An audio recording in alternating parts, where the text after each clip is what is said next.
Eigenlijk heb je niks. Alleen wat wolvezels en je gebruikt water en zeep erbij en er ontstaat een stof. Het is heel rustig, je moet heel rustig werken. Als jij snel wilt werken, gaat het mis. Ik ben Henny Henstra. Ik woon in Kalm. Sinds 3,5 jaar geef ik hier workshop in mijn atelier. En dat doe ik met ontzettend veel plezier.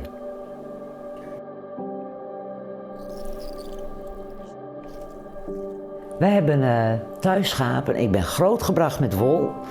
En ja, eigenlijk is het altijd blijven kriebelen. Doordat je steeds die wol, elk jaar weer kwam die wol terug. En dan denk je, ja, daar gaat het weer. En ik wil er iets mee. En door het filten gebruik ik langzamerhand meer wol van onze eigen schapen. Het is ontzettend veel werk om die zelf te verwerken totdat het vervild kan worden. Je moet het eerst wassen en dan kaarden en het is allemaal handmatig werk.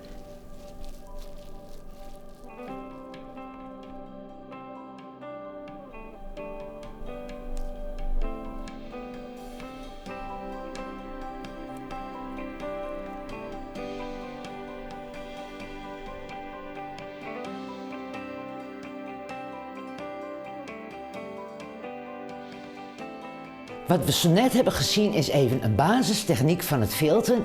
En als je dat 1 keer onder de knie hebt, dan kun je heel mooi werken als dit maken. Kun je groter denken. Hier zit ook nog zijde doorheen. Maar je kunt ook transparant gaan filten. Om een mal heen een hele vacht van het schaap waar we een wollen rug achter leggen. En ook dit soort werk zou je kunnen maken. In het geven van workshops haal ik mijn energie. Dat is gewoon het contact met de mensen, het contact met de wol. Iedereen is bezig op zijn manier. Iedereen ontspant, iedereen is gericht op zijn eigen werkstuk.